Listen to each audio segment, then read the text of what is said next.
정보차 언제나 함께하는 하이트진로 감사합니다. 오늘 김용훈 장관님과 함께 아주 맛있게 먹고 있습니다.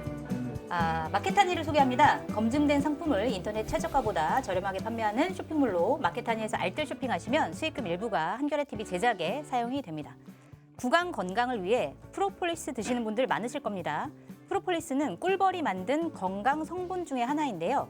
항균, 항염, 항바이러스 효과가 있어서 특히 구강 건강에 좋은 것으로 알려져 있습니다. 입냄새, 염증, 모기 자주 쉬고 붓거나 아플 때 하루 한 번 프로폴리스 스프레이를 입안 구석구석 뿌려주시면 효과가 있다고 합니다. 마케타니에서는 상하제약의 프로폴리스 스프레이 30g 8통 세트를 어디서도 만나기 힘든 가격 28,900원 무료 배송으로 판매하고 있습니다. 압도적인 특가 이벤트니까요. 이번 기회에 프로폴리스 스프레이를 저렴한 가격에 경험해 보시기 바랍니다. 주문 방법은 유튜브 화면 좌측 하단을 클릭해 바로 주문 가능하고요. 주소창에 마케타니 입력 후에 검색하셔서 주문하셔도 됩니다. 010-2885-3244로 전화 주문도 가능합니다. 이게 뿌리는 거더라고 입에. 제가 한번 뿌려보도록. 진짜 잘 읽죠. 네네네네. 딕션이 너무 좋습니다. 장관님도 하시게요? 이거 다섯 향이 좋다. 꿀벌 향. 그러네. 이거를 한 번 뿌릴 때 한 5번 정도 뿌려주면은 항균 효과가 있다고 합니다. 네. 너무 무성의하게 대답하시는 거 아니에요? 사람이 균이라서. 몸 전체를 없애야 되나요? 그러려면? 우리 오늘 진짜 김용훈 장관님 제가 진짜 정말 국무위원 중에서 가장 제가 기대하고 있는 장관님입니다. 근데 그만큼 어깨가 무거우실 것 같아요. 그렇죠? 많은 분들이 기대하시니까. 무거운 어깨를 조금이나마 덜어드리고자 술 한 잔. 이상입니다. 네, 반갑습니다. 네, 안녕하세요. 진짜 이렇게 마시는지 모르셨죠? 네, 나 진짜 이렇게 진짜 마시는 줄 몰랐어요. 근데 많은 분들이 제일 궁금해하는 게 진짜로 술 마시는 거거든요. 네. 진짜로 마시는 진짜 술이네요. 네, 진짜 술입니다. 근데 저희 장영철 KSY 부소장님이랑 특별한 인연이 있으시다고. 네. 언제부터 알고 계셨나요? 몇 년 됩니까? 네. 제가 민노총 위원장 시절에 그때 우리 부소장님이 정동영 의원님 보좌관이셨는데 그때 기억하실지 모르겠지만 한진중공업 정리해고를 둘러싸고 희망버스라고 하는 어떻게 보면 우리 노동운동의 어떤 새로운 전환점 노동과 시민이 만나서 하는 그때 김진숙 지도위원이 이제 고공농성을 하고 있었는데 그 희망버스 운동이 이제 한참 진행될 때 그때 정동영 의원님께서 무슨 일인지 모르겠는데 미국 한번 갔다 오시더니 이 정치를 자기가 다시 해야 되겠다. 무슨 일이 있었던 거예요? 그래가지고 대선 떨어지고 뭐 미국 갔다 오시는지. 그거였구나. 소위 이제 신자유주의의 본산이라고 하는 미국을 한번 갔다 오시더니 그 노동자들 투쟁 현장에 정말로 헌신적으로 하셨거든요. 우리 장영철 보좌관이 항상 옆에 있었는데 제가 진짜 기억나는 거는 가면 그 해고 노동자들 가족 대책위가 있어요. 가대위라고 하죠. 아이들 꼬마들이 있을 거 아니에요.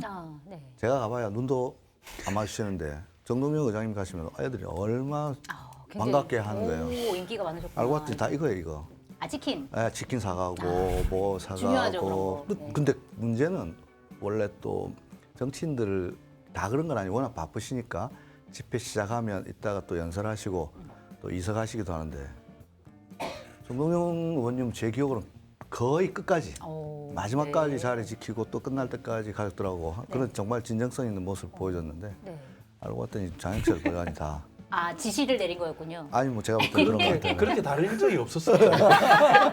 그리고 그 장관님 말씀을 그렇게 하시는데 그때 처음에 정동영 의장님이 현장을 가셨을 때는 가면 진짜 거의 매스 게임 하는 것처럼 집회에 있는 분들이 물러가라고 다 돌아앉았어요. 그전에 이 정권을 잃은 책임 뭐 이런 부분들도 있고 기본적으로 그 전에 뭐 노동 쪽으로 이렇게 하셨던 분이 사실 캐릭터가 아니었기 때문에 근데 그러다가 갑자기 이렇게 막 홍해 갈라지듯이 이게 쫙 갈라지면서 들어오는 걸 보면 위원장님이 거의 아이돌이에요 그게. 그러셨구나. 우리가 옆에서 묻어가야 되는데 그 장관 의원님한테 장관님하고 친한 척하라고 빨리 이렇게. 그때는 되게 새로운 그 위원장의 이게 모델로 보이셔가지고 그때 제가 되게 감동적인 순간들이었습니다. 40대 초반이었거든요. 그러셨군요. 그래서 좀 그랬는데 그때 정동영 의장님 정말로 진정성 있게 했고 지금 또 기억에 남는 거는 고 백기환 선생님 또 그 자리 많이 지키셨는데 정동영이 인간 됐구만 뭐 이러시면서 예, 그동안 예. 인간이 아니었나? 아니 그러니까 하여튼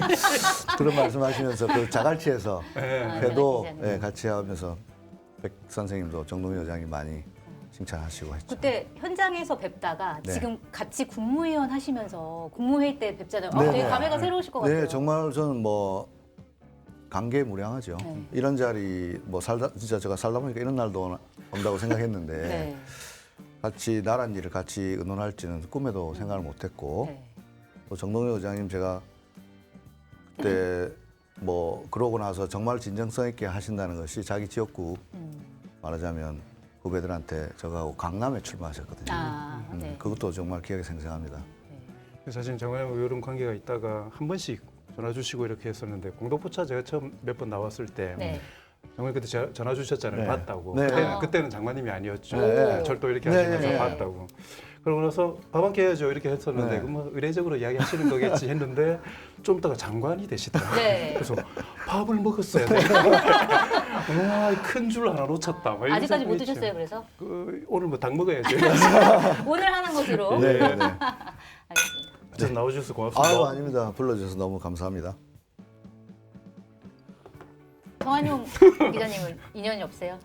네, 오늘 처음 인사드립니다. 저는 글로서 너무 네. 많이 네. 받고 정말 좋은 글 많이 읽었습니다.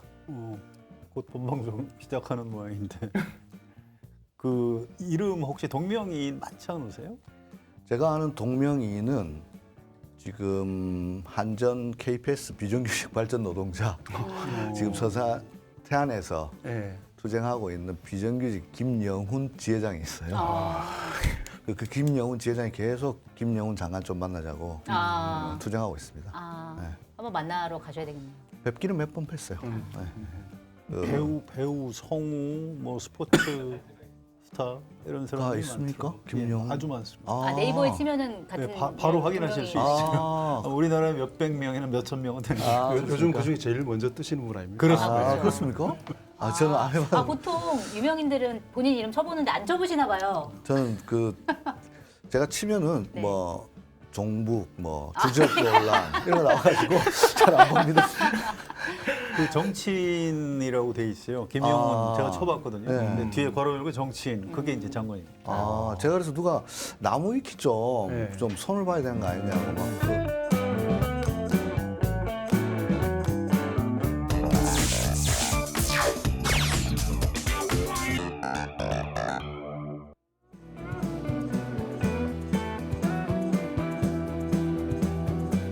송채경화의 공동포차 시작하겠습니다. 안녕하세요. 저는 한겨레 송채경화 기자고요. 수요일 공동포차를 책임지고 계신 두 분 먼저 소개해드리겠습니다. 한겨레 성한용 정치부 선임 기자 나오셨습니다. 안녕하십니까. 그리고 우리 공동포차의 장고 장형철 KSY 부서장님 나와 계십니다. 반갑습니다. 그리고 오늘은 정말 특별한 손님을 저희가 초대를 했습니다. 김명훈 고용노동부 장관님 나오셨습니다. 네, 안녕하세요. 이렇게 저희 공동포차 세트 보니까 좀 어떠세요? 진짜 술이네요. 진짜 드립니다. 네네네네. 긴장을 좀 풀어드리기 위해서 네, 저희가 네, 술 네, 한잔 네. 드리고 시작을 하겠습니다. 자, 일단 김영훈 장관님 하면 많은 분들이 이미 알고 계시긴 하겠지만 그래도 어떤 분인지 좀 더 궁금해하는 분들이 계실 것 같아서 그 얘기 먼저 시작을 해보려고 해요. 일단 철도 기관사셨습니다. 네. 민주노총 위원장이셨고 그리고 실제로 노동부 장관 지명되기 전까지 기관사로 근무를 하시다가 임명이 되셨는데 일단 지명 발표가 된 게 지난 6월 23일이에요. 그런데 그때 기관사로 근무를 하고 계셨고 발표가 난 시점에 그래서 본인도 몰랐다. 운전을 하고 있는 중에 본인도 몰랐고 이게 끝나고 나서 그때 이제 ITX 새마을 열차 그거 부산 김천 구간에서 이제 운전을 하고 계셨는데 끝나고 나서야 승무 교대를 하고 나서야 그 소식을 들었다라고 제가 읽었습니다. 기사에서. 그때 좀 심정이 어떠셨어요? 그러니까요. 그날이 월요일로 기억됩니다. 월요일이요. 월요일로 기억되고 제가 그때 운행했던 열차가 1008열차라고 네. 부산에서 13시 20몇 분인가 정확히 모르겠는데 13시 좀 넘어서 출발해서 이제 서울까지 가는 ITX 새마을호인데요. 네. 부산역에서 13시 정도에 발차를 하려면 기관사들은 보통 11시 한 2시간 반 전에 출근해가지고 여러 가지 내가 가는 행로에 대한 정보도 알아야 되고 또 기지에서 우리 서울 같으면 수색 기지가 있지 않습니까? 네. 기지에서 차를 출고시키는데 그러면 그때부터 핸드폰을 차단해야 됩니다. 아, 그래요? 네, 그래서 12시부터 제가 핸드폰을 완전히 차단했습니다. 아, 그래서 소식을 못 들으셨겠네요. 네, 저하고 승무를 딱 시작했는데 네. 알고 보니까 장관 임명 사실은 1시간 전에 이야기를 해준다 하더라고요. 네. 저도 잠깐 처음 해보니까 그런 걸 몰랐는데 1시간 전에 해주는데 12시 반에 비서실장님이 저한테 이제 전화를 했는데 전화기가 꺼져 있고 발표는 1시 반에 된 걸로 네. 알고 제가 김천에 도착하니까 15시 20몇 분인가? 아, 그때 굉장히 했어요. 긴 시간 동안 네, 꺼져 있었네요. 꺼져 있어가지고 비서실장님도 너무 당황하신 것 같아요. 안 전화를 안 하는 줄 알아. 안 한다고 할까 봐. 네, 아니 뭐 그래가지고 네. 제가 이제 김천에 딱 도착을 했어요. 그럼 교대를 하거든요. 네. 근데 너무 직원들이 반갑게 맞이를 해주는 거예요. 네. 무슨 일이지? 아 그래가지고 제가 철도노조 위원장을 2번 했거든요. 네. 그래서 내가 속으로 위원장할 때 좀 잘하지. 끝나고 나니까 좋아하네. 이런 생각을 좀 했어요. 왜 이렇게 역장도 막 손을 흔들고 그러는 거예요. 네. 그래서 내가 참 특이하네. 그러면서 핸드폰을 켰어요. 네. 핸드폰을 막 켰는데 우리가 외국 나갔다 공항 들어서 켜면 막 문자 막 많이 들어오는 오죠. 것처럼 네. 문자가 장난이 아니고 한 몇 분 동안 핸드폰이 아. 뜨거워질 정도로 문자 오. 많이 들어와 있는 거예요. 네. 그럼 뭔가 이렇게 보니까 장관 이제 발표가 됐다는 거예요. 그래서 너무 놀랬고 네. 그랬습니다. 오, 진짜 그러셨어요. 좀 약간 원초적인 질문. 네. 저 오늘 처음 뵙기도 했고요. 네네. 조심하셔야 됩니다. 일종의 호구 조사라고 네네네네. 이 장모님처럼 부산 사투리 쓰시는 거 보니까 고향이 네. 그쪽이신 것 같고 네. 요즘 뭐 그런 거 하고 특히 이상하게 가족 관계가 잘 안 알려져 있는 것 같은데 약간 비밀을 공개. 예, 그건 뭐. 네. 예. 가족이 있으시고. 네, 있습니다. 이대남도 있고 뭐 하여튼 그렇습니다. 네. 이대남. 우리 아들이 네. 아빠 장관 된 이야기를 아, 너무 별로 안 싫어하는구나. 쓰세요. 아, 맞아요. 그러니까 자녀 입장에서는 그 정치에 이제 부모가 발을 들였을 네, 네, 때 겪을 수 있는 네, 고충들이 네, 너무 네, 많기 때문에 네, 네. 그거는 뭐 이해할 만합니다. 네. 고향 그렇습니다. 부산이십니까? 태어나기는 부산에서 태어났는데 네. 중고등학교는 다 마산에서 나왔습니다. 마산. 네네네네. 그럼 지금 시골. 쓰시는 사투리가 부산 사투리입니까? 마산 사투리입니까? 좀 정체불명입니다. 네, 네, 네. 아, 이게 그쪽 지역 분들은 네. 되게 저희는 구별을 못 하지만 되게 구별을 잘 하시더라고요. 서부 경남하고 또 뭐 동쪽하고 좀 틀리다고 하는데 네. 근데 제가 이제 한 2000년부터 서울에 올라와 있어가지고 네. 뭐 약간 혼재돼 있습니다. 아, 네, 서울 말과 서울 지역 말씀은 말과. 아닌데 하여튼 조금 아, 그렇게 심하지 않으신 저 거예요? 정도면 네. 거의 서울 말이지요. 이거는 서울 말이 아닙니다. 아니, 뭐 비슷한 사투리를 쓴다고 하시길래 깜짝 놀랐습니다. 아니 항상 서울 아니 말쓴다고 장모님은 주장하시는데 본인이 서울말 쓴다고 주장을 하시는데 그렇지 않습니까? 부산이나 이게 고향 쪽으로 가시면은 말도 바뀌었다고 혼나거나 이렇지 않으십니까? 네, 근데 또 가면 또 그렇게 또 말이 또 되고 그래요. 이렇게 되고 하니까. 예. 부산 이제 박형준 시장님이 네. 이 반쯤 농담인데요. 네. 부산에서 인기가 없다. 네. 그래서 왜 그러냐 그랬더니 부산 사람인데 사투리를 안 쓴다. 그것도 중요할 수 그럴 수도 있겠네요. 있겠구나. 그러네. 이게 약간 정서적인 문제인데 그러네. 그러니까 편하게 쓰시면 됩니다. 아 철도 이야기 나왔으니까 네네. 저는 그 장관 취임하시고 나서 그 유튜브 방송 이렇게 나올 때 네. 이 드린 질문이 없는 것도 한 번씩 해야 되는 네, 거니까요. 네, 네. 저는 뭐 여러 가지 감동적인 포인트들이 있었지만 그 전태일역 명칭 네, 붙이는 네, 네. 그 지하철 종로 3가역을 전태일역과 이렇게 병기하고 병기. 싶다라는 네. 말씀하셨는데 전 진짜 심쿵했거든요. 네. 와, 이 만약에 다음 역은 전태일역이면 이렇게 나오는 걸 듣게 네. 된다면 그 지금 혹시 어떻게 진행이 좀 되고 네, 있습니까? 그래서 제가 그 너무 하고 싶은 일 중에 하나인데요. 종로 다음 내리실 역은 종로 3가 전태일역입니다. 네. 다음 내리실 역은 광화문 빛의 광장역입니다. 이런 거를 좀 해보고 싶습니다. 근데 그게 서울시가 권한이 있어가지고 이야기가 좀 잘 안 되고 있습니다. 근데 역 이름을 변기하는 거는 지금도 많이 하지 않습니까? 네. 우리가 뭐 울산역 통도사역입니다. 이런 것처럼 또 기업 같은 거, 대학 같은 거 그렇죠. 변기 네. 많이 합니다. 특히나 사람 이름을 가지고 역 이름을 하는 거는 프랑스 파리에 가면 빅토 위고역이 있습니다. 우리나라에도 김유정역은 있습니다. 맞아요. 네. 네. 저는 그래서 전태일역을 꼭 가보고 싶은 것이 좀 우리 국민들에게 전태일 하면 우리가 좀 너무 엄숙하잖아요. 근데 사실 전태일은 뭐 아시겠지만 정말 유머러스하고 희곡도 많이 썼고 정말 그 쾌활하다고 해야 될까요? 아주 낙천적인 분이셨고 그래서 저는 전태일을 좀 더 국민들에 가깝게 알리고 싶은데 네. 그래서 종로 3가에 전태일 기념관이 있으니까 네. 전태일역 꼭 하고 싶은데요. 다음에 그게 이제 관할이 이제 서울시하고 뭐 서울 교통공사하고 이렇게 네네. 있으니까 몇 달만 기다리십시오. 그래가지고 하고 몇 달 기다리십시오. 확신할 수 되겠네, 있습니까? 되겠네. 네, 저는 광화문역도 비체광장역 하면은 우리 K 민주주의를 세계에 알리는 좋은 게 되지 않겠나 하고 싶습니다. 저도 약간 개인적인 거 네네네. 궁금한 거 하나 여쭤보겠습니다. 네. 국무위원 딱 지명되시면 보통 이제 후보자 그러니까 내정자의 이제 재산 친구가 재산이 쫙 나오잖아요. 네. 거기에 제규어 차량 아. 2006년식 네네. 그게 딱 눈에 들어오더라고요. 네. 물론 이제 가격은 430만 원. 네. 근데 뭐 이렇게 제규어 차량에 대한 로망 이런 게 좀 있으셨어요? 저는 저의 이제 마지막 차가 네. 될 것이 저는 그 전에 찾던 차는 네. 쌍용 코란도 스포츠, 네. 그 쌍용차 자동차? 자동차 네. 정예고 투쟁 때 네네. 뭐 사주고 싶었는데 이제 그게 이제 다 되고 나서 그 제규어차를 사고 싶었어요. 네. 너무 갖고 싶었고 어. 그 오래된 차예요. 오래된 네. 차, 20년 넘은 차인데 그게 이제 일종의 그 영국에 보면 그 제규어 그 노동 계급 하여튼 뭐 이런 것도 있지만 그 사구 램프라고 하는 그 오래된 그 하여튼 그 동그란 그 아, 이게 램프가 이렇게 있어요, 앞에? 자동차 앞에? 그다음에 아. 본넷은 고양이 네. 발 모양으로 이렇게 돼 있는데 네.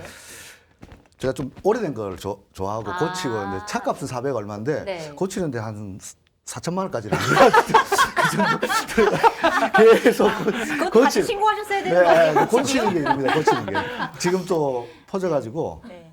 퍼진 게 이제 그 퍼졌어요, 차가? 차든 집이든 네. 타야 되는데 그렇죠. 제가 그래가지고 그 시골 집도 시골 집 그 고치다가 또 청문회 때 그거 뭐 헛간 신고 안 했다 이래가지고 그거 됐는데 하여튼 시골 집에서 두다가 이거 두면 안 되겠다 싶어서 제가 가지고 왔거든요. 네네. 일년은 탈 수 있겠지 생각했는데 한 번도 못 탔어요. 아, 그래요? 그래 6개월 됐는데 차가 완전히 퍼졌어요? 네, 퍼졌어요. 아, 이제 못 하나요? 그래서 고치려면 또 돈이 드는군요. 돈이 또 그만큼 들어가죠. 그래가지고 일요일 정도는 탈 수 있지 않겠나 생각했는데 일요일까지 바쁘시다, 장관님께서. 꼭 그 이야기를 하려고 하는 거 아닌데 타기가 힘드네 진짜. 타고 싶은데 제가 타는 거 기관사도 그렇고 타는 거에 관심이 많아가지고. 아 그래서 철도 쪽으로 가신 것도 그런 원래 타는 부분들에 대한 그런 게 알면서 있어요. 그런 거 못 물었어요. 알고 잘 있어요? 모르는데. 저는 처음에 그것 때문에 간 건 아니고요. 네. 철도청 입사하게 된 계기도 좀 궁금하긴 해요. 왜 말- 좀 좋은 나라 만들어 보고 싶어서 아, 좋은 했습니다. 나라? 예, 아, 좋은 나라? 예. 아, 뭔가 말 못하시네. 아, 궁금한데, 이거. 아, 방송 많이 가셔도 이렇게 개인적인 질문 잘 안 하세요. 네 맞습니다. 예, 예. 아무것도 없는 질문들 많죠. 아, 대본에 없는 질문. 네. 철도 쪽으로 가실 때부터 노동운동을 하고 싶다 이런 생각으로 가신 것처럼 저는 들었거든요. 철도 노조가 올해 80주년을 맞이합니다. 그렇죠. 우리나라 노동운동의 효시라고 할 수 있습니다. 오. 1945년 11월 1일부터 이틀 동안 서울에서 결성대회를 했는데요. 해방 8월 15일 날 되고 나자마자 제일 첫 번째로 만들어진 노조가 이제 아, 전국 철도 노조인데 조선 노동조합 전국평의 줄여 전평이라고 하죠. 전평이 이제 주력 부대가 됐는데 그 다음에 그 유명한 9월 총파업을 용산 지금 있는 용산 철도회관 예. 그 자리에서 총파업 쌀을 달라, 배급량을 늘려달라, 미군정에 뭐 이런 거 요구하다가 이제 무지막지하게 이제 진압을 당했는데요. 그 맨 앞에 섰던 게 서북 청년단이고 그 김도환이 기관총 들고 나와서 했다는 것 아닙니까? 김말룡 선생 자서전에 보면 상당수가 묻혀 있을 거다 이 밑에 했던 건데 그랬던 우리나라 노동운동의 효시였던 철도 노조가 그 뒤로 엄청나게 이제 소위 이승만이 이끄는 대한 독립촉성 노조라고 하는 이제 어용 노조를 통해서 일종의 괴멸됐죠. 노동운동이 괴멸되고 그 전평이 와야 되고 그러면서 철도 노조가 역사는 오래되었지만 어떻게 보면 어용 노조의 상징처럼 됐었죠. 네. 대표적인 게 전두환의 4.13 호원 선치를 환영하는 성명을 내고 아, 네. 뭐 그런 일들을 많이 했고 그래서 제가 제 짧은 생각에 철도 노조를 민주화시키면 어. 조금 우리 사회가 예. 좀 좋게 되지 않겠나라는 생각을 가지게 되었습니다. 그러니까 노동운동하러 철도 쪽을 오, 선택하시는 게 딱 맞. 캐치하셨네요. 아니 꼭 그런 그런 걸로. 예, 또 어떻게 분위기를 가볍게 하려고 해도 무거워지죠. 노조 역사에 대해서 잘 알겠습니다. 네. 그런데 이제 노조 활동하시고 네. 민주노총 위원장도 하시고 네. 그러면서 또 정치 쪽으로도 활동을 많이 하셨어요. 네. 비례대표 후보로도 나가시고 네. 그다음에 이재명 대통령과의 어떤 인연도 있으시고 네. 그다음에 이제 장관까지 되셨는데 처음에 이제 정치에 몸담게 된 계기 왜 그걸 하려고 생각하셨는지. 저는 노동조합 민주화만큼 중요한 것이 노동 있는 민주주의라고 생각했습니다. 어떻게 하면 이 일하는 사람들의 목소리가 정치에 반영돼야 되는가? 이게 노동 있는 민주주의고 어떻게 하면 노동자들의 목소리를 대변하는 좋은 정당이 만들어질 수 있을까 생각했고 그래서 저는 민주노동당에 창당하는 데만 그러시군요. 많이 많이 다 기뻐했고 네. 또 민주노동당이 분당될 때 더 힘들었고 제가 민주노총 위원장을 출마하게 된 계기라기보다는 출마해서 한 일이 또 분열되어 있던 진보정당을 하나로 그 합친 진보연석회의라고 해가지고 진보정당 연석회의를 통해서 이게 통합운동을 했지만 또 그걸 이루지를 못했고 그럼에도 불구하고 노동 있는 민주주의는 계속되어야 하고 네. 그러려면은 직접 참여도 해야 된다 생각했고 전체 참여를 해야 된다. 그래서 제가 사실은 민주노동당 분당되고 나서 당적이 없었는데 그 뭡니까 그 촛불 항쟁 이후에 네, 열려진 2008년. 조기 대선에서 네. 당시 이제 2016년 대선에서 심상정 후보가 노동이 당당한 나라라고 하는 슬로건으로 대선 출마하게 되었고 저에게 공동 선대 본부장을 제안하셔서 그때 노동이 당당한 나라 본부장을 맡으면서 정의당에 입당하게 되었고 비례대표 후보로도 출마했고 제가 그 20번 전문입니다. 20번만 계속 하고 있습니다. 네. 정의당이 20번이면 이게 쉽지 않은 번호인데 민주당도 20번이에요. 민주당도 쉽지 않은데 정의당이 20번. 민주당 가서도 또 20번. 민주당에서 20번. 계속 20번입니다. 그렇군요. 그 후회는 없습니다. 지금 당적은 어떻게 돼 있습니까? 그 뒤에 이제 정의당에서 제가 노동본부장을 이제 계속 했었고요. 그러다가 2023년도 아니죠. 2023년 대선입니까? 그렇죠? 2022년이요. 2022년 네. 대선인가요? 네. 22년. 2022년 대선에서 대통령께서 네. 당시 이재명 이제 대통령. 두 번째 도전이죠. 네. 두 번째 도전 하시게 되었고 제가 말석에서라도 도와야 된다 생각했고 하지만 대통령께서는 민주당 후보이시기 때문에 제가 정의당 당적을 가지고 다른 당 후보를 도울 수 없어서 탈당하고 네. 이렇게 도왔습니다. 지금도 민주당 당원. 그때는 무소속으로 있었는데 그 뒤에 이제 준연동제를 둘러싸고 여러 가지 논란이 있었고 네. 그래가지고 준연동제를 유지하면서 비례대표 후보의 절반을 비례정당이 따로 따로 있었죠. 줬고 네. 근데 정의당은 이제 거기에 만들어. 반대. 참여하지 않았고 그러다 보니까 내석이 꼭 정의당 몫이라고는 할 수 없으나 내석이 있었는데 네. 거기를 국민 후보라 해가지고 당적이 없는 사람들을 네네네. 이거를 해가지고 뭐랄까요 경선 공개 뭐 이런 걸 해가지고 한다고 해서 또 제가 그때는 아무 당적이 없었기 때문에 네. 했는데 거기서 남성 1등을 하면 12번이고 네. 2등을 하면 20번이었어요. 네. 여기 이렇게 뒤로 이 밀리군요. 2등 하셨습니까? 2등 2등 했는데 20번이 됐어요. 그래서 그래도 20번만 두 번 네, 원래는 또 제가 아니었고 떨어졌다. 임태훈 소장님이 네, 투닝컷에서 대통령이었는데 네. 또 뭐 좀 여러 가지 일이 있어가지고 갑자기 낙마했죠. 네, 그래가지고 제가 또 20번 채워야 된다 해가지고 또 20번으로 하지만 네, 당선은 못 되셨다. 네 그렇습니다. 네. 민주노총 위원장 출신이 장관 하시는 게 처음인가요? 처음으로 알고 있습니다. 어쨌든 임명권자는 이재명 대통령인데요. 이재명 대통령하고의 어떤 특수한 관계도 좀 소개를 해주시죠. 네, 우리 장영철 보좌관이 소개를 해주셨습니다. 그래요? 그래요? 그래요? 엄청난데요, 이거? 제가 소개하면 장관 됩니까? 모셨죠? 몰랐네요. 네. 아까도 앞에 건 방송에 안 나갔죠. 뭐 어떻게 되는지 모르겠는데 하여튼 네. 제가 민주노총 위원장을 하고 그 다음 해에 그만두고 네. 현장으로 내려왔는데 박근혜 정부 1년 차 겨울이었습니다. 네. 수서 KTX, 수서 고속철도를 분할한다고 분할 민영화 정책을 추진했습니다. 이재명 정부에서 새로 통합하는 계획을 발표했는데요. 그 분할하는 걸 막기 위해서 철도 노조가 파업에 들어갔습니다. 12월 달에. 네. 민노총이 있는 것이 경향신문사입니다. 그렇죠. 제가 맞아요. 위원장 때 영등포에서 옮긴 곳인데 경향신문사 사무실을 경찰 병력 5,500명이 그때 김기춘 비서실장이 또 뭐 진두지휘했다는 설들도 있었지 않습니까? 그걸 치는 것처럼 어마어마하게 네. 내셔널 센터 특히 또 현지 언론사를 그렇게 치는 경우는 그렇습니다. 그때 정권의 몰락이 예고됐다고 봐야 됩니다. 그렇습니다. 큰 사고였어요. 네, 큰 사고였습니다. 문제는 자신들이 잡고자 하는 사람 한 명 또 찾지도 못했습니다. 아, 그래? 아니 거기가 그 건물이 되게 미로처럼 네. 빠져나갈 수 있는 구조가 있다고 막 그러더라고요. 소문에는. 그거는 지금 봉인이 해제가 아직 안 됐습니다. 아, 그래요? 네, 아, 30년 뒤에 공개하겠습니다. 알겠습니다. 그러고 나니까 얼마나 정권에서 우리를 그 미움털로 맡겼습니까? 어마어마한 탄압이 시작됐겠죠. 민노총 위원장을 그만두고 현장에 가 있는데 철도노조 위원장을 한 번 더 하라는 겁니다. 그래서 제가 그래도 명색이 또 총연맹까지 했는데 철도노조가 아무리 크지만 또 그걸 제가 어떻게 또 하겠습니까? 라고 하는데 주변에서 너무 잘난 체 한다고 하는 거예요. 네. 하라면 하면 되는 것이지. 그래서 제가 그때 이제 백 선생님 찾아뵙고 좀 고민을, 이걸 어떻게 해야 될까.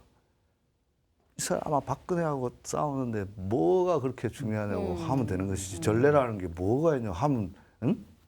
선례를 만들면 되는 것이지. 그렇게 용기를 주셔가지고 철도위원장을 2번 하게 됐습니다. 그래. 그렇죠. 그런데 어느 날 우리 정비가 전화가 오셔가지고 성남시장이 한번 뵙자고 한다는 거예요. 네. 그래서 제가 왜 그러냐니까 뭐 기초 단체에서 할 수 있는 노동 정책에 대해서. 조언을 좀 구하고 싶다. 그래서 제가 참 희한한 분도 계시는구나. 왜 희한해요 그게? 이때까지 그런 적 어떤 없었어요? 기초 단체, 광역도 마찬가지고 한 번도 본 적이 없습니다. 노동 정책에서 관심도 안 가졌고, 그래서 좀 너무 놀라운 거예요. 그래서 이제 갔습니다. 하여튼 진짜로 시장님이 공부를 하고 싶다는 거예요. 네. 그래서 시에서 할 수 있는 노동 정책에 대해서 같이 토론하고 공부 모임. 공부 모임이 시작됐습니다. 그래서 제가 몇 가지 말씀도 드리고 또 그걸 또 직접 옮기시고 정책으로. 고용 노동과를 실현하시고. 만드시고 시에다가 노동 전담 부서를 만들었습니다. 네. 그래서 그런 건 정말 전 처음 봤어요. 그 공부 모임 말고 해와 달이라는 공부 모임 전 처음에 주경 야독 하는가 보다. 네. 생각했는데 요즘 공공에서 해와 달이 해와 달 합치니까 명자잖아요. 저는 이런. 제 생각이 내피셜이에요, 내피셜. 그거 맞나요? 뭐 어떻게 된 명자? 겁니까? 그 해와 달 모임이. 그냥 밤낮 없이 공부한다고 이재명의 명자가 아니었군요. 다시 확인해 봐야 돼. 네. 그래가지고 네. 그런 기초단체에서 할 수 있는 노동정책, 네. 그다음에 또 지사님 되셨을 때 또 하고 네.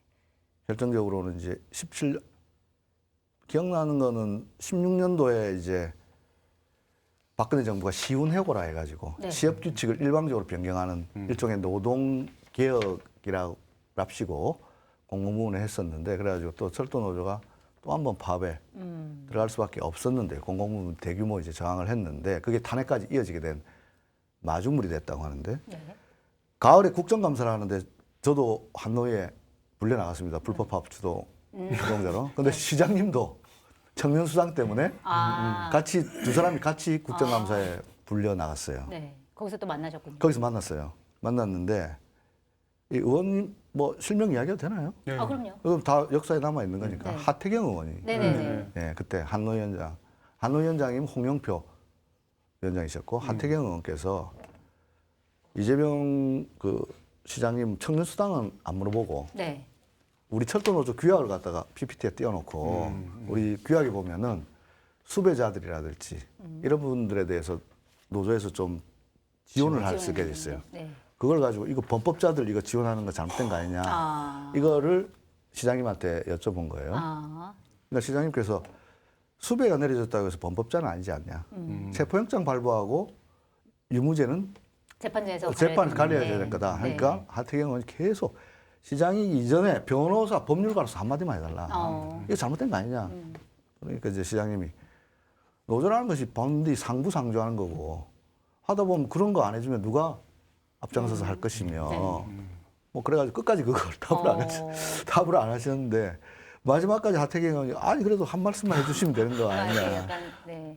근데 그거를 끝까지 말씀하셨어요. 우리 조합원들이 유튜브로 그걸 파업 때 뭐합니까? 파업 때 맨날 보는 게 그거밖에 할 게 없으니까 네. 유튜브 보고 있었는데 그때 시장님의 그 발언에 많은 조합원들이 정말 감동받아가지고 저러면 대통령 돼야 된다. 그거 했는데 반전이 또 있어요. 네, 했는데 그 17년에 나가셔가지고 네. 이제 안 안 됐었죠. 되시고. 네.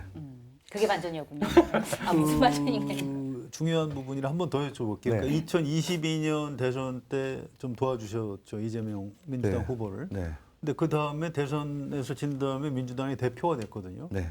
그리고 2024년에 국회의원 총선거를 치렀고요. 네. 거기서 압승을 했고, 네. 그다음에 2025년 대통령 선거를 또 치렀고, 그럼 2022년부터 2025년 올해 대선 때까지 계속 이재명 민주당 대표를 도와주신 건가요? 아니요, 제가 크게 도운 일은 없습니다. 아, 그건 아닙니까? 네. 그러니까 이재명 대선 후보 왜 올해 그 5월달 4월 5월에 나왔겠죠? 대선 공약이 5월달에 나왔겠네요. 그게 대부분 그러면 김영원 장관님이 만들어주신 노동 정책입니까? 아니면 그렇지 않습니까? 그럼 뭐 그렇다 해야죠. 가당치 않습니다. 가당치 않고요. 마당치 않고. 네, 가당치 않고 제가 하나 드릴 수 있는 말씀은 제가 정말 진짜 그건 가당치 않고 저는 그냥 같이 여러 선생님들 그과 같이 그냥 말석에 도왔을 뿐이고 그 떨어졌던 두 번째 떨어졌던 대선에서 윤석열한테 0.7%를 줬을 때 2020년. 네. 그때 정책 협약 같은 걸 제가 이제 맡았습니다. 정책 협약 노동계하고 이렇게 정책 협약하는데요. 후보께서 직접 서명하신 정책 협약은 유의합니다. 유의한 게 아니고 첫 번째는 한국노총이 지지선언하고 정책 협약을 후보께서 직접 했습니다. 네. 나머지 정책 협약은 정책본부장이나 노동본부장이나 이 급에서 하는데 대표께서 직접 서명한 또 하나의 문서는 비정규직 대책에 대한 비정규직 단체들 노조조차 네. 할 수 없는 비정규직 단체들과의 문제들에 대해서 대표께서 직접 서명하셨습니다. 제가 그 결재 받으러 갔습니다. 네. 그래서 대표가 그 후보께서 서명식에 참석은 못 하셨지만은 서명은 다른 사람 대필도 안 시켜 본인이 직접 하셨는데요. 최근에 말씀하시고 계시는 이 두 가지 문제. 왜 고용도 불안한데 네. 임금까지 차별하느냐. 왜 최저임금? 최저임금밖에 네, 왜 못 주느냐. 네. 공공 부분의 모범적인 사용자가 되라고 하시는 것은 아마 성남시장 시절부터 대통령 후보 3번을 거치면서 가져온 본인의 철학이 아닌가 이렇게 네. 생각합니다. 그 지금 말씀 들어보니까 이재명 대통령과 굉장히 오랜 시간 동안 인연을 쌓아 오신 것 같은데. 굉장히 그래서 오랜 시간 아니에요. 내가 보기엔 오랜 시간. 근데 사실은 이제 그런 신뢰가 있었기 때문에 노동부 장관으로 아마 임명을 하신 것 같습니다. 그리고 이제 이재명 정부에서 굉장히 강조를 하고 있는 게 바로 산재와의 전쟁이에요. 그래서 이거를 노동부 장관님께 굉장히 많이 강조를 하신 걸로 제가 알고 있는데 문제는 올해 9월까지 기록을 보니까 산업 현장에서 숨진 노동자가 457명. 이게 지난해보다 14명이 늘었습니다. 자, 이렇게 정부에서 전격적으로 이 부분을 이제 바꿔보자 노력하고 있는데 이게 왜 근절되지 않는 건지 그거는 원인은 뭐라고 보세요? 너무 국민들에게 송구하고 대통령에게도 명구합니다. 대통령이 그런 강력한 의지를 보이고 정말 온 나라가 나서서 대통령께서 하시는 말씀 중에 노동부가 주무 부처가 되어야 하는데 노동부만의 문제는 아니고 모든 부처가 힘을 합쳐서 산재왕국이라는 오명을 반드시 벗어나야 진정한 선진국 된다 이런 말씀이신데요. 이번 통계가 더 늘어났습니다. 네. 그래서 일부에서는 엄벌주의가 능사가 아니다. 저는 반은 맞고 반은 틀린 말이라고 생각합니다. 엄벌주의가 통하는 데는 50인 이상, 50억 이상 사업장에는 명확하게 우하향으로 증가세가 꺾였습니다. 아 그래요? 네, 늘어난 곳은 50억 미만, 50인 미만 사업장의 숫자가 네. 늘어났습니다. 네, 소규모. 이게 위험의 외주화라고 하기도 하고 다단계 하청 구조라고도 하는데 심지어 떨어지면 죽습니다라고까지도 얘기할 정도로 떨어짐 사고가 재래형 사고의 대표적인데 건설 사고의 40%가 떨어짐입니다. 네. 근데 놀랍게도 그중에 1억 미만 사업장이 있어요. 건설공사 1억 미만이면요. 이거 개인이 그냥 발주한 겁니다. 축사 비 오지 않습니까? 비 오니까 비세잖아요. 네. 비 그치면 올라가면 얼마나 그게 무거운 약합니까? 연약해지죠. 그대로 또 떨어집니다. 이런 곳은 행정력이 미처 닿지를 않습니다. 어디에서 공사하는지도 알지도 못하고 네. 그리고 고령자들 그리고 심지어 최근에는 아파트 경비하는 경비 노동자들 A자 사다리에서 1.5m에서 떨어져도 돌아가십니다. 네.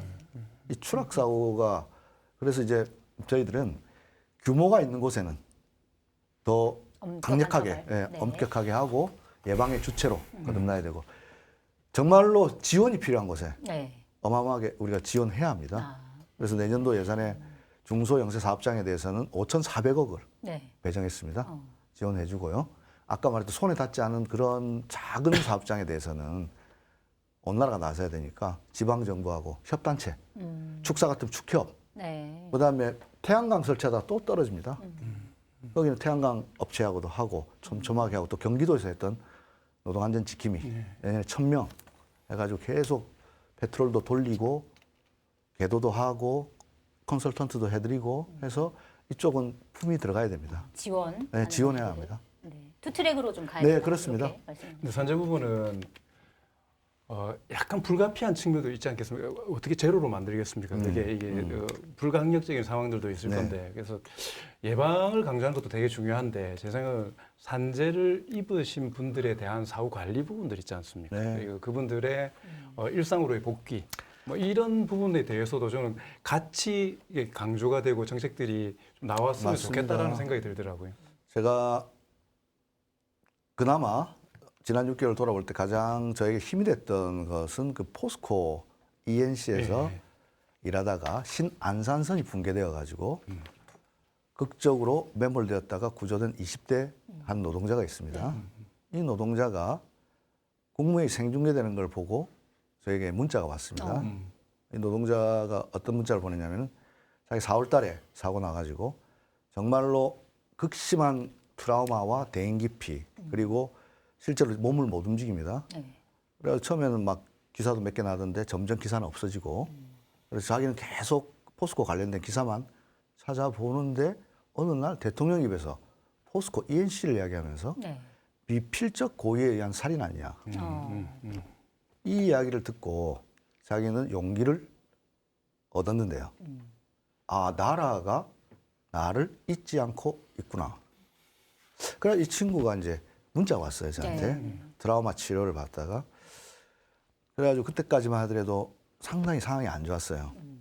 그랬는데 제가 추석 때 이제 그 행보 뭐 장관님들 가서 또 재래시장 방문도 하고 네. 우리가 네. 추석 행보를 또 민생 행보를 네. 해야 하고 또 중요한 일입니다. 저는 곰곰이 생각하다가 산재 노동자들이 있는 곳에 이제 갔습니다. 그 친구 있는 데를 갔어요. 네. 갔는데 아직도 이거 자기 발로 재활 치료를 하고 있었습니다. 그리고 문자도 주고받고 계속 했는데 얼마 전에 이제 문자가 왔어요. 네. 이제 퇴원해가지고 지금 아장아장 걷는데 이제 시작했다. 근데 제가 들으신 말씀은 그 친구가 항상 맨 마지막에 미래 고용노동부 장관 김땡땡 드림 이렇게 돼 있어요. 그래요? 제 후임자입니다, 후임자. 네. 오, 와, 그래서 되게- 그런 거 사후 관리 대단히 중요하다고 생각합니다. 그런 차원에서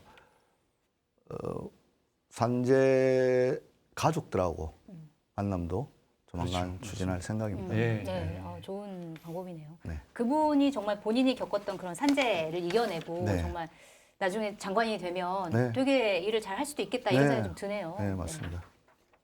알겠습니다. 이번에는 그 새벽 배송 얘기를 좀 해보고 싶어요. 많은 사람들이 관심을 갖고 있는 주제거든요. 네.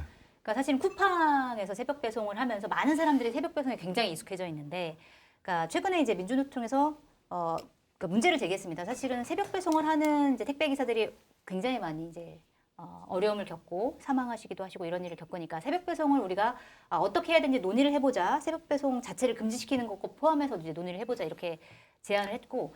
뭐 이렇게 얘기하는 사람도 있지만 뭐 일부 이제 새벽 배송 택배 기사들 같은 경우는 새벽에 배송하기 훨씬 수월하다. 사람도 없고 엘리베이터에 사람도 없고 교통도 편하고 이렇게 주장하는 분도 계시고 소비자 입장에서는 새벽 배송이 너무 편하니까 이거를 놓치고 싶지 않다라고 생각하는 사람도 있고 정부가 이런 것들을 규제하는 게 맞냐라고 얘기하는 사람도 있는데 굉장히 여러 가지 이해관계가 얽혀 있는 상황에서 이 새벽 배송 문제는 어떻게 좀 해결을 된다고 보세요? 네, 새벽 배송 문제의 본질은 심야 노동입니다. 네. 심야 노동을 우리 사회가 어떻게 규제할 건가라는 문제인데요. 그동안 우리 법 체계는 심야 노동에 대한 규제는 없습니다. 근로기준법 어디를 봐도 심야 노동이라 함은 네. 어떻게 규정하는지도 없습니다. 다만 야간 노동에 대해서 22시부터 6시까지는 가산수당, 통상임금의 50%를 가산해주는 시간의 휴일, 야간 노동. 네. 그다음에 산안법에 야간 노동을 반복적으로 하는 노동자에게는 특수 건강 검진을 의무화하는 거. 그다음에 임산부나 연소자에게는 네. 야간 노동을 금지하는 거. 요 정도가 다인데요. 이제 저는 새벽 배송 문제로 촉발된 이 논의를 야간 노동을 우리가 어떻게 규제할 것인가라고 하는 공론장으로 가기를 기대합니다. 네. 결국 이 문제를 이야기하기 위해서는 첫 번째로는요. 아까 금방 앵커께서 말씀하신 것처럼 새벽 배송에 대한 소비자들의 네. 그 욕구가 있습니다. 수요가 분명히 존재합니다. 네. 제가 어떤 방송에서도 이야기했지만 새벽 배송하면 원래는 신문 배달하고 우유밖에 없었습니다. 네, 그렇죠. 그래서 대표적인 새벽 배송이 네. 신문 배달하고 우유입니다. 우리 철도 다니면 철도고등학교 출신들 많은데 다 언론인 출신이라고 합니다. 아침에 신문 배달했다고. 그래서 언론이 네, 언론인 출신도 많습니다. 그 정도로 독학할 때 신문 배달에 이제 우유 배달하고 같이 그래서 우리 철도 노동자들한테는 새벽 배송이 아주 익숙한데요. 결국 첫 번째 문제는 이 소비자들의 요구와 새벽 배송을 할 수밖에 없는 심야 노동을 할 수밖에 없다면 그 노동자들을 어떻게 보호할 건가 이 정책을 좀 논의해야 합니다. 네. 그래서 저는 첫 번째로 유럽 같은 데는 새벽 근데 또 우리가 분명히 인정해야 될 거는 네. 제가 뭐 심야 노동은 2급 발암물질이다 뭐 이렇게 이야기했더니 뭐 그렇게 따지면 뭐 김치도 발암물질이냐 뭐 이런 말씀을 하시던데 네. 이거는 국제적으로 인정된 겁니다. 뇌심혈관계 질환을 일으키고 이것은 당장 나타나진 않지만 결국 장시간 반복해서 할 때는 네. 뭔가 문제를 일으킨다는 것은 이론의 여지가 없는 것입니다. 네.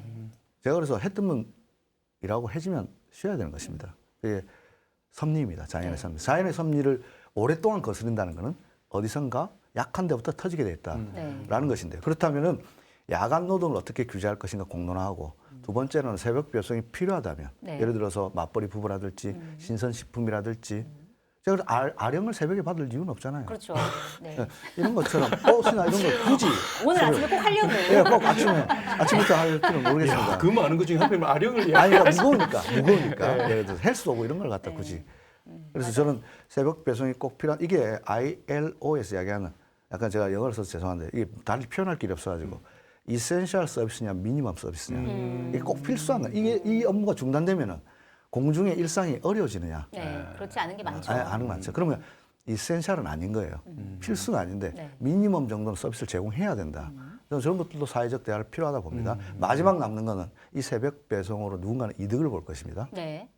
그럼 그분들도 나와서 대화해서 책임 있게 나와야 됩니다. 네.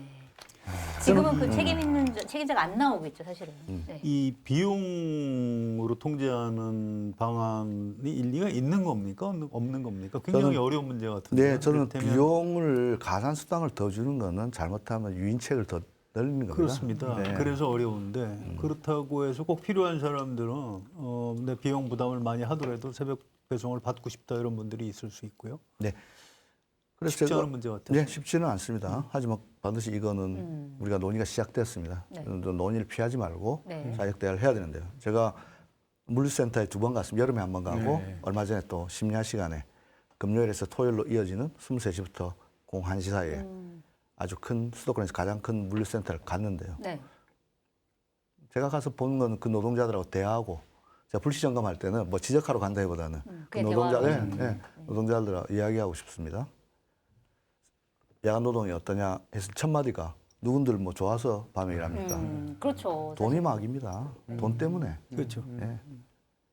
그 다음에 N잡이 있습니다. 낮에는 또 일을 하고. 그렇습니다. 결국 이게 누적되면 안 되는 겁니다. 예를 들어서 어떤 40대 중반쯤 되는 저는 쿠팡을 악마하는데 찬성하지 않습니다. 저는 쿠팡이 좀 더 소비자와 노동자들이 좋은 플랫폼이 되기를 바랍니다. 거기서 막 얘기를 하는데 어려운 점도 얘기를 하는데 어떤 또 여성 노동자는 그래도 쿠팡 때문에 자식도 학원도 보내고 한다는 겁니다. 그 말도 맞지 않습니까? 근데 그분도 어떻게 보면 N잡입니다. 네. 가사노동도 노동입니다. 그럼요. 아침에 가서 애들 밥 학원 보내고 다 그 노동인 거예요. 그랬기 때문에 이런 것들이 누적되면 안 되는데요. 그래서 유럽 같은 데는 돈으로 가산하는 것도 있지만은 연속되는 야간 노동은 며칠 이상 못하게 한다든지 아, 법으로. 예. 그러네. 그렇게 그런 어떤 외국의 입법례들을 검토하고 있습니다. 장모님은 좀 어떻게 해야 된다고 보세요? 아니 근데 그 의견을 들으실 때 전 소비자층들의 다양한 층들이 있을 건데 제가 결혼 좀 늦게 해서 애가 지금 어리거든요. 네. 4살, 7살. 정말 어리네요. 나이는 밝히지 않겠습니다. 4살, 7살인데 애들 육아를 뭐 어느 정도 좀 돕는다고 하지만 네. 애들이 자야 자유 시간이 생긴 거고 애들이 깨기 전에 애들을 위한 준비가 세팅이 완료돼 있어야 네. 되는 거지 않습니까? 네. 새벽 배송이 그런 좀 어린 아이들을 키우는 그 엄마층들의 이야기를 저는 반드시 좀 들으셨으면 좋겠다는 생각이 그렇습니다. 들거든요. 아까 말씀하셨던 것처럼 없으면은 없이 지낼 수 있다라고 하지만 네. 이미 있게 지내는 상황에서 없앤다는 거는 이게 필수적이냐 아니냐에 이게 되게 상대적인 거지 않습니까? 네. 그래서 오늘 딱 보면서 새벽 배송 이야기가 있길래 일반적으로 이야기하는 부분들도 있지만 타겟을 정확하게 맞추되 가장 영향력이 있거나 가장 필요하게 생각하는 사람들은 노동자와 함께 어린아이들 육아하고 네. 하고 있는 그 주부 같이 육아를 하는 남성분들 이분들의 이야기를 한번 타겟을 해서 들어보셨으면 좋겠다는 생각이 듭니다. 그렇습니다. 일반 국민이 조금 동의를 해줘야 될 것 같아요. 이를테면 노동자의 건강권이 중요하고 이거는 안 되는 거다. 우리가 조금 좀 불편하게 살 필요가 있다. 이런 걸 국민이 동의해줘야 되고 그러려면 정치 또는 행정부 이쪽에서 좀 설득도 필요한 것 같고요. 그래서 제가 기억이 정확하지 않습니다. 한겨레에서 누가 썼었던지 네. 다른 신문사인지 모르겠는데 하여튼 그 아까 제가 또 잘 하는 말입니다. 생산 현장에 있으면 노동자지만 밖에 나오면 소비자입니다. 네. 위치는 같습니다. 네. 그 어떤 맞벌이 부부도 그 어떤 노동을 위해서 노동의 재생산 과정입니다. 네. 연대의식이 대단히 중요합니다. 그 누구의 희생 속에서 그걸 할 수는 없는 거거든요. 네. 남의 노동의 가치를 존중해야 될 때 자기의 노동의 가치도 존중받는다는 분명한 진실이기 때문에 그런 작업도 같이 병행해야 합니다. 네. 그래서 필요한 그런 제가 볼 때는 맞벌이 부부 필요하다고 생각되고요. 그래서 사회적 대화를 통해서 해야 되는데 여기서 또 빠져서는 안 될 한 주체가 지역의 소상공인들도 있습니다. 그렇죠. 이해가 또 틀립니다. 네. 상당히 쉽지는 않습니다. 하지만 이 대화는 반드시 그러네요. 이끌어 나가야 그 됩니다. 부분은 꼭 같이 대화에 참여해야 된다. 이게 이런 정부 차원의 일종의 무슨 모범 답안 같은 걸 가지고 계신 거는 지금 이제 아니죠? 예. 민주당에서 사회적 대화를 하고 있는 도중에 이 논의가 촉발된 겁니다. 네. 1차 사회적 대화가 있었습니다. 1차 택배 노동자 과로사 방지를 위한 1차 사회적 대화가 있었습니다. 근데 이번에 또 하는 이유는 그때는 쿠팡이 없었습니다. 아. 쿠팡이 원래는 이커머스였는데 네. 쿠팡 로지스를 만들었지 않습니까? 그러니까 택배 사업이 뛰어들었습니다. 그렇죠. 그러면서 로켓 배송이 들어오니까 기존에 했던 사회적 물류 회사에서는 일종의 시장의 교란자가 나타났다고 생각하는 겁니다. 그렇기 때문에 쿠팡을 다시 이 교란자를 나쁘게 표현한 것보다 새로운 질서가 만들어졌죠. 속도 경쟁이 붙었죠. 그러니까 그동안 했던 사회적 대화에서는 이 룰이 무너지는 거고 그러니까 다시 논의를 해야 되는 강력한 경쟁자가 뛰어들었기 때문에 다시 쿠팡과 함께 2차 사회적 대화를 논의를 하는 과정에서 이 새벽 배송 문제가 촉발되었습니다. 논의는 계속 이제 지속될 네, 예정인 당에서 거고. 지금 네. 주관해서 사회적 대화를 하고 있고 저희 부도 참여해가지고 같이 지원하고 있습니다. 한겨레신문에서도 이 의제에 굉장히 관심이 많거든요. 네, 그래서 네. 기자들이 굉장히 열심히 취재하고 기사도 많이 쓰고 있습니다. 한겨레 21을 제가 봤습니다. 네, 오전에. 쿠팡 네, 네. 실제로 이제 로켓 배송하면서 기사를 다 읽은 게 아니고 네. 오면서 네. 대표님이 그게 다 읽으셨다는 굉장히 표지가 인상적이었어요. 굳이 이렇게 솔직하게 아, 네, 네. 물어볼까봐. 네, 꼭 읽어보겠습니다. 알겠습니다. 네네. 자, 마케탄이 소개하고 다음 이슈로 넘어가도록 하겠습니다. 검증된 상품을 인터넷 최저가보다 저렴하게 판매하고 있는 마케탄이 쇼핑몰에서 입냄새, 염증, 목이 자주 쉬고 붓거나 아플 때 찾게 되는 프로폴리스 스프레이를 압도적 특가로 준비를 했습니다. 상하제약의 프로폴리스 스프레이 330g 8통 세트가 어디서도 만나기 힘든 가격 28,900원 무료 배송입니다. 꿀벌이 만든 건강 성분 프로폴리스로 구강 건강을 챙겨보시기 바랍니다. 주문 방법은 유튜브 화면 좌측 하단을 클릭하시거나 포털에서 마케탄이를 검색하시면 됩니다. 네, 이번에는 노동시장, 그러니까 예를 들어서 AI도 생기고 AI뿐만 아니라 여러 가지 이제 산업에 대한 변화가 생기면서 노동시장도 굉장히 많이 변하고 있어요. 그래서 그냥 기존의 전통 정규직으로 들어가서 정규퇴직하는 이런 뭐 노동자도 아직까지 있지만 뭐 플랫폼 노동자, 특수고용 노동자 그러니까 이런 분들이 굉장히 많이 늘어났는데 과연 그런 분들을 어떤 방식으로 우리가 보호할 것이냐라는 부분도 굉장히 중요한 논의인 것 같아요. 그래서 지금 이제 노동부에서 하고 있는 게 일하는 사람 기본법 제정 이거를 추진하고 네네. 계시더라고요. 이게 바로 그런 특수고용 플랫폼 노동자들을 위한 법인데, 그러니까 사실은 이 특수고용 노동자들이나 이런 분들과 관련해서 과연 이제 이 일하는 사람 기본법이라는 게 어떤 제3의 지대를 만드는 방식이더라고요. 그런데 그게 오래된 논쟁은 사실은 근로기준법을 확대 적용해서 이분들을 이제 그쪽으로 끌어와야 되는 거 아니냐라고 하는 의견도 있습니다. 그런 부분에서 봤을 때 이 일하는 사람 기본법이라는 게 어떤 취지고 그거랑은 뭐가 다르고 왜 이게 필요한지 그걸 좀 설명 부탁드릴게요. 네, 제가 지난주에 대통령과 국민들께 신년 업무 보고 드리면서 일터 민주주의를 실현해서 K 민주주의를 완성하겠다 이렇게 보고를 드렸습니다. 네. 내용인즉슨 이게 노동 있는 민주주의하고도 일맥상통한데요. 왜 정부는 바뀌는데 나의 삶은 바뀌지 않는가라는 광장의 외침에 이재명 정부는 응답해야 합니다. 그 중에 하나가 이 위헌 내란 사태를 만약에 극복했다면 헌법적 가치가 다시 우리 모든 생활에 규범이 돼야 하는데요.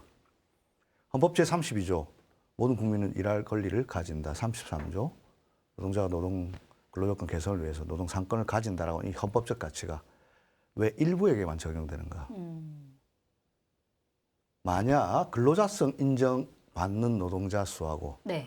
근로자성을 인정받지 못하는 노동자 수가 거의 비등하게 된다면 네. 과연 그걸 일터 현장에서는 위헌 사태가 계속 벌어지고 있는 것 아닌가? 문제의식은 이겁니다. 네. 그랬을 때 이들을 어떻게 보호할 것인가? 기술 변화에 따라서 새로운 형태, 기존의 종속관계를 뛰어넘는 다양한 형태의 일하는 시민들이 출현했습니다. 네. 그들을 어떻게 보호할 것인가가 우리의 중요한 과제인데요. 그 방법은 방금 앵커께서 말씀하신 것처럼 기존의 근로기준법을 더욱더 확장해서 그들을 포섭하는 방법이 있을 것입니다. 네. 만약에 이걸 만들었을 때 우려하는 것은 또 하나의 트랙을 만들어서 또 분절화시키는 것 아니냐. 실패한 사례, 이태리에 그런 사례가 있습니다. 따라서 저희들은 일터 기본법을 비임금 노동자라고 하겠습니다. 기존 종속관계가 아닌. 네.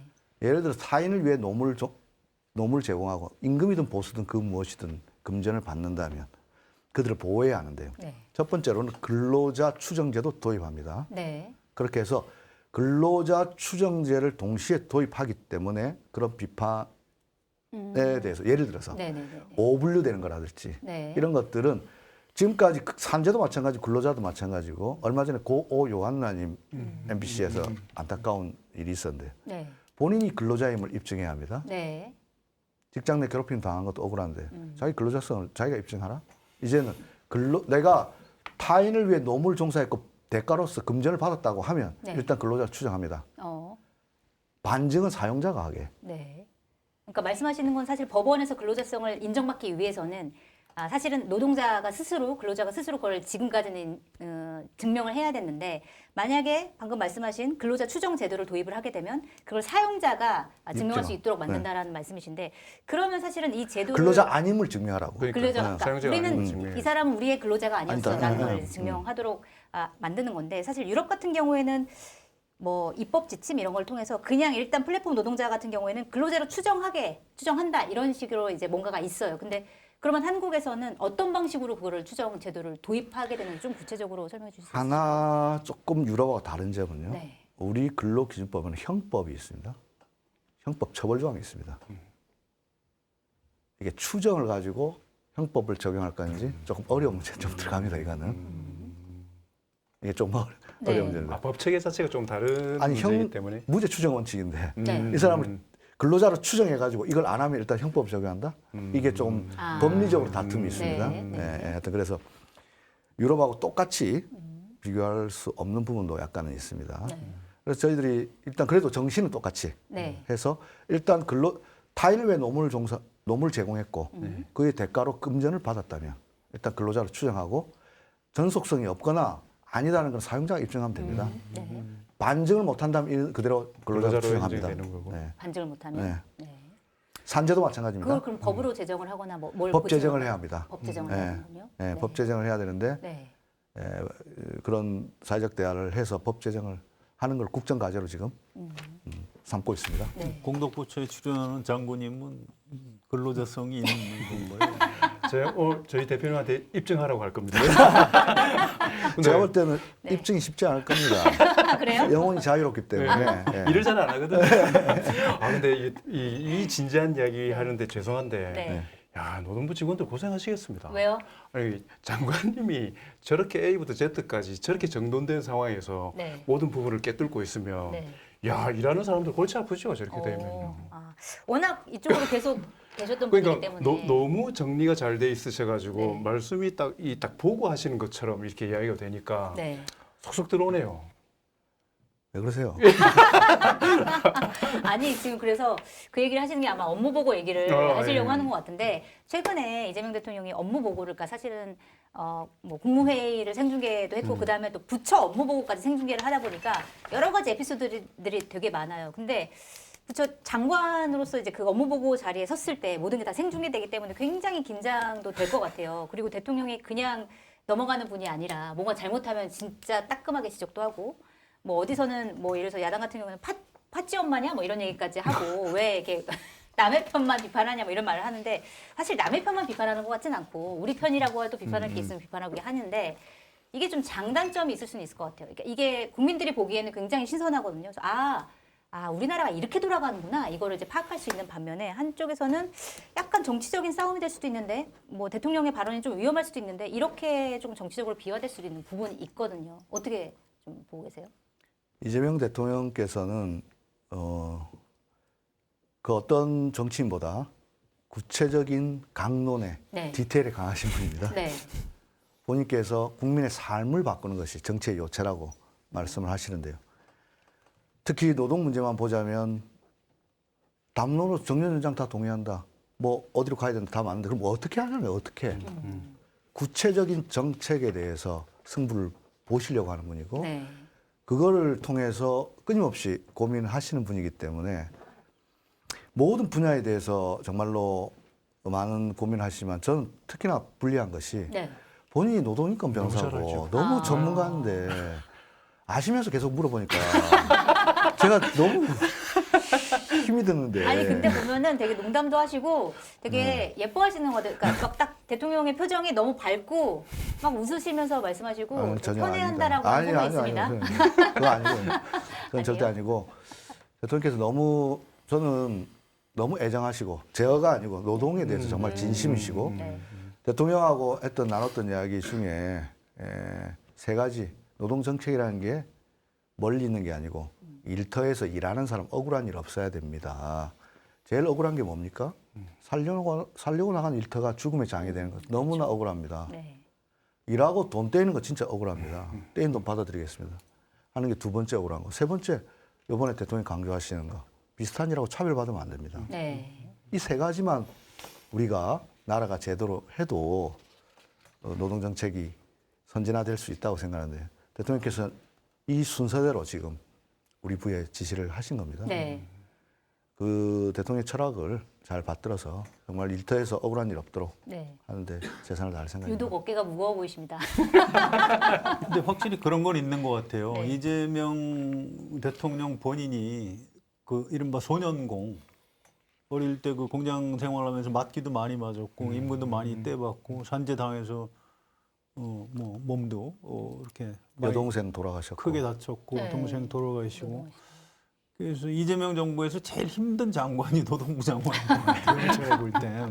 네. 그 부분은 제가 이제 대통령마다 자기 주특기가 있지 않습니까? 네. 그래서 노동에 대해서 이재명 대통령이 말씀 많이 하시는 거는 수긍이 돼요, 사실은. 네. 장관님은 좀 힘드시겠지만. 그런데 다른 분야까지 너무 좀 이렇게 깨알처럼 막 얘기하고 네. 인천공항 공사 사장하고 뭐 거의 뭐 말싸움 하듯이 이렇게 하고 또 표현이 저는 좀 거슬리던데 왜냐하면 우리 국민이 어쨌든 대통령 그러면 뭐 나이와 관계없이 나라의 뭐 어르신 뭐 이런 게 있는데 뭐 어디 뭐 나가 놀다 왔냐 그러고 또 뭐라 그랬죠 말이 뭐 기십니다. 말이 길다고 네. 그랬고 오늘은 또 뭐 도둑놈 심보 뭐 이런 표현을 맞아요. 썼더라고요. 그래서 네. 이건 좀 곤란하지 않느냐 이런 좀 그런 부담이 있어요. 이게 이제 업무 보고를 공개하는 거는 장단점이 있는 겁니다. 그동안 공개를 안 했기 때문에 공개를 하면서 이제 좀 긴장도 높이고 우리 국민의 알 권리도 충족시켜주고 이런 건 있는데 그 대통령이 애드리브 현장에서 너무 많이 하면서 아이 그 대통령이 뭐 저래 이제 이렇게 짜증을 내는 분들이 벌써 있어요. 그래서 이런 부분은 좀 걱정이 있는 근데 측면이 있습니다만. 사실 국민들 중에 업무 보고를 공개해서 한다고 해서 그걸 처음부터 끝까지 딱 보는 사람들이 몇 명이나 되겠습니까? 예, 이 시스템의 틀을 보여주는 거고, 그다음 국민들이 실제로 어찌 보면은 언론이나 여러 이게 그걸 본 고관여자들이 정리한 내용들을 보기 때문에 맞아요. 네. 그 가운데서 정말 좋은 것들을 투영해주면 너무 좋은 거고 거기에서 지금 말씀하셨던 그 긴 시간 중에 한두 마디 정도의 맞아요. 단어나 이런 부분들이 뾰족하게 제시가 되면 부정적으로 좀 보이게 되고 좀 그런 위험성이 있는 것 같습니다. 근데 저는 사실 생각할 때는 인수위 없이 시작한 이재명 정부에서 내년에 지방선거가 있지 않습니까? 그 전까지는 여러 가지 시험을 좀 하고 그다음에 내란 척결이라는 엄청나게 큰 그 부분이 있기 때문에 저는 진짜 길게 현재까지도 인수의 과정으로 생각하면서 공직의 기강들을 제대로 좀 잡아내고 뭐 그런 과정으로서 이번에는 유의미한 부분들이 더 많다고 생각하는데 계속 하시지는 않았으면 좋겠다는 생각이 사실은 듭니다. 한번 이야기하십시오.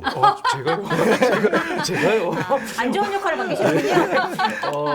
원래 진짜 참모는 쓴소리 하는 사람이 진짜 그러니까. 참모입니다. 이러다가 그냥 내부에서 결정해서 안 하면 제가 해서 한 걸로. 이렇게. 사실은 제가 얘기했습니다. 근데 네. 원래 성남시에 있을 때도 매년 동별로 돌아가면서 다 하셨어요. 그걸 다 해가지고 신년 인사를 하면서 그걸 다 하셨는데 한 3년 지나고 나니까 좀 합치면 안 될까? 이렇게 좀 합쳐서 하자. 근데 그때는 저희는 합치지 말자라고 말씀을 드렸고 그렇게 했어요. 왜냐하면 시장 도지사 이런 분들은 직접 커뮤니케이션이 업무의 가장 중요한 역할이기 때문에. 근데 대통령의 이 운영은 지금은 저는 아까 말씀드렸던 것처럼 기강을 제때로 딱 세우고 이전 정부가 워낙 무능했었기 때문에 하는 걸 바짝 정신 들었을 거 아닙니까 지금 사실은요. 예, 뭐 아까 대 기자님께서도 말씀하셨듯이 어떤 제도라는 게 다 뭐 장단점이 있겠죠. 다만 제가 옆에서 지켜본 바로는 대통령께서는 3년을 허송세월했는데 그걸 따라잡기가 너무 힘들다라는 생각을 갖고 계십니다. 네. 공직자의 1시간이 5,200만 시간이라고 생각하시는 분이고 우리 임기가 지금 4년 몇 개월밖에 안 남았다고 생각하시는 분입니다. 벌써. 네. 네. 국민의힘이 듣기에는 미칠 노릇입니다. 그렇기 때문에 특히나 이 격화되는 국제 경쟁, 그다음에 여러 가지 복합 위기 속에서 어떻게 해서든 지난 3년을 벌충을 해야 되는데 네. 그러려면은 공직자부터 바뀌어야 된다고 생각하시고 그걸 다 잡기 위해서는 본인이 좀 리스키하더라도 그 드라이브를 걸고 싶은 대통령님의 모습이 옆에서도 보이고 네. 저부터 시작해서 모든 국무위원들이 정말로 긴장하고 그 속도를 따라잡기 위해서 네. 정말 각고의 노력을 하고 있습니다. 네. 그 말씀을 들으니까 이해가 되네요. 네. 그동안 버린 시간을 벌충하는 그렇습니다. 시간이다 네. 이게. 한 가지 더 여쭤봐도 네. 될까요? 네. 그 집회 현장이나 이럴 때 민주당 중앙위원장님이실 때 옆에도 있었고 뒤에도 있었는데 네. 그때 노동부 장관 사퇴하라. 노동부는 거의 주적이었잖아요. 그렇지 않습니까? 이게 저는 그렇게 있을 네. 때 바라봤던 이게 정부 부처 그리고 모습과. 노동자의 입장들을 잘 반영하지 못했던 그리고 가는데 다 장애 요인이었었잖아요. 그때 너무 저도 잘 알고 있는데 근데 그곳에 지금 수장으로 와 계신 거지 않습니까? 직접 안으로 들어왔을 때 내부의 좀 긍정적인 부분, 뭐 가능성 혹은 부정적인 부분 바깥에 있을 때하고 좀 현격한 차이가 있을 것 같은데 어떤 느낌인지 그 제일 궁금했습니다. 제가 지명받고 출근 첫 문답에서 서 있는 자리가 달라지면 풍경이 달라진다고 얘기를 했습니다. 그 드라마 송곳에서 나온 나오는 대사죠. 대입니다. 예, 자기가 노조위원장 될지는 몰랐죠. 저도 장관 될지를 몰랐는데 그 말은 제가 민요총에 있으면서 제가 제일 좋아했던 것 중에 하나는 우리 기간지, 제가 신문 우리 민요총의 기간지 제호입니다. 노동과 세계. 여기 신문사니까 제가 드린 말씀이 아니고 내가 간부들한테 집회 가서 신문 깔고 앉으면 내가 다 지방으로 자천 보낸다고 했어요. 아, 그래요? 신문 하나 만드는데 얼마나 힘든데. 저는 저희 신문 깔고 왔는데. 되게 좋아요. 야외 그래서 갔을 때. 노동과 세계, 노동의 눈으로 세상을 보자는 건데 위치는 달라지만 노동의 눈으로 세상을 보는 건 같습니다. 제가 하고 싶은 일 중에 우리 노동부, 네. 모든 일하는 시민들이 고용노동부를 우리 노동부라고 부를 수 있도록 하자 했는데 이건 제가 그냥 지어낸 말이 아니고요. 네. 제가 민요총 위원장 됐을 때 첫 번째 장관님은 박재환 장관님이었습니다. MB 정부 때 민요총에 예방을 와서 여러 가지 이야기를 나누다가 제가 장관님한테 노동부가 우리 노동자들한테 우리 노동부라고 불릴 수 있도록 해달라 네. 이렇게 이야기한 적이 있습니다. 그랬더니 댓글에 저 뭐 우리 장관한테 우리 장관이라고 했다고 막 그래요? 저한테 댓글이 달리고 했는데 제가 그런 건 아니고요. 지금도 서울고용노동청이나 세종시에 가면은 많은 노동자들이 와서 집회도 하고 그렇게 합니다. 저는 웬만한 될 수 있으면 그들의 목소리를 듣고 싶고 또 이 자리를 빌어서 말씀드리는 되는 건 되고 안 되는 건 안 되는 겁니다. 네. 저는 노사 법치주의 윤석열 정권에서 이야기했는데 노사 법치주의의 다른 말은 노사 후견주의입니다. 네. 이재명이 해결해라. 김영훈이 해결해라. 보수 정부가 들어서면 재계에서 법치를 강조합니다. 예를 들어서 노란봉투법도 자율교섭 하는 게 맞습니다. 그런데 만약에 자율교섭 하게 됐을 때 네. 재계가 법원으로 끌고 가고 그동안에 도급계약 해지해버리고 엉망진창되면 네. 또 노동부 와서 노동부 해결하라. 이 후견주의입니다. 노사자치주의하고 후견주의, 법치주의 다 인연이 없습니다. 네. 저는 그런 차원에서 노동자들이 김영훈이 해결하라 하는 거는 너무 억울하고 힘이 없으니까 와서 해결해 주길 바라는 마음은 100번, 1000번 이해하고 도움이 돼야 합니다. 하지만 더 큰 거는 시민들하고 더 연대하고 시민들이 여론을 움직이게 하고 그래서 결국 문제 해결을 찾는 자신의 힘들을 더 키워나갈 수 있도록 그런 여건들을 마련해주고 제가 신뢰자산을 신뢰자산이 없는 곳에서 제도를 아무리 잘 설계해봐도 양쪽으로 또 욕먹게 돼 있는데 네. 네. 신뢰자산을 잘 쌓는데 여기서 말하는 신뢰자산 노정 간의 신뢰도 있지만 노동조합과 시민 간의 연대도 네. 네. 신뢰도 잘 쌓아서 노동조합이 우리 사회에 가장 영향력 있는 그런 세력으로 커나갈 수 있도록 네. 되기를 기대합니다. 굉장히 중요한 부분인 것 같습니다. 이 시간 별로 없어서 이거 꼭 여쭤보고 싶은 게 있는데 일테면 장관이 각 분야가 있지만 또 국무위원이시잖아요. 중요한 정무직 정치인입니다. 쉽게 얘기해서. 그래서 여쭤보는 건데 처음에 민주노총 위원장 장관 시켰다 그러니까 이제 보수 농객들이 뭐 반대도 하고 막 그랬는데 지금은 그쪽에 물어봐도 뭐 노동부 장관 잘 하시네 뭐 그런 얘기들을 해요. 제가 개인적으로 아는 사람들. 또 어떤 사람은 이거 부산 사람인 것 같은데 내년에 지방선거 나가면 중요한 그런 얘기도 부분이네요. 하고 와 재밌어집니다. 흥미진진. 인물도 좋으시고 그래서 네. 혹시 선출직 저는 이제 비례대표 뭐 후보 출마도 하셨지만 뭐 이렇게 선출직 공직자로 해서 좀 더 정무직 장관 말고 뭐 이렇게 큰 정치인 나설 생각이 있으신지 궁금합니다. 지금 하는 일도 벅찹니다. 가장 전형적인 대답이에요. 솔직히 그렇습니다. 알겠습니다. 중요한 질문 마지막에 감사드립니다. 하지만 답변이 이렇게 속 시원한 답변은 아니었던 것으로. 아니 솔직히 지금 하는 일도 솔직히. 너무 네. 벅찹니다. 알겠습니다. 장관님 마지막으로 이제 마무리해야 될 것 같은데 꼭 이 말은 좀 하고 싶다 못하셨던 말씀 있으면 좀 부탁드릴게요. 지난 6개월 돌아보니까 나름 열심히 한다고 했는데 너무 많이 부족합니다. 특히 여전히 줄지 않고 있는 산재 사망 사고, 특히 작은 사업장에 어떻게 지원하고 같이 할 건가 꼭 해결하고 싶습니다. 두 번째로는 2030 쉬었음 청년 일자리 문제를 해결하는데 네. 노동부만의 문제는 아니지만 여러 부처들과 협업해서 우리 청년들에게 좋은 일자리 제공하는 그런 일을 하고 싶습니다. 그래서 일하는 시민 모두가 고용노동부를 보고 우리 노동부라고 네. 이야기할 수 있도록 새해에도 열심히 하겠습니다. 알겠습니다. 저도 노동자로서 네. 우리 김영훈 장관님이 정말 성과를 내셔가지고 저도 좀 좋아졌으면 좋겠다 이런 생각을 해보고 정말 응원을 하도록 하겠습니다. 자, 오늘 방송 여기서 마무리를 해야 될 것 같습니다. 저희 공동부자 수요일 편이 다음 주에는 한 주 쉬어가고요. 그다음에 그 다음 주 수요일에 방송을 하겠습니다. 다만 화요일, 목요일 편은 그대로 진행이 되니까요. 그 점 좀 알고 계시면 좋을 것 같고 저희는 내일 목요일 밤 9시에 다시 찾아뵙도록 하겠습니다. 감사합니다. 네, 감사합니다.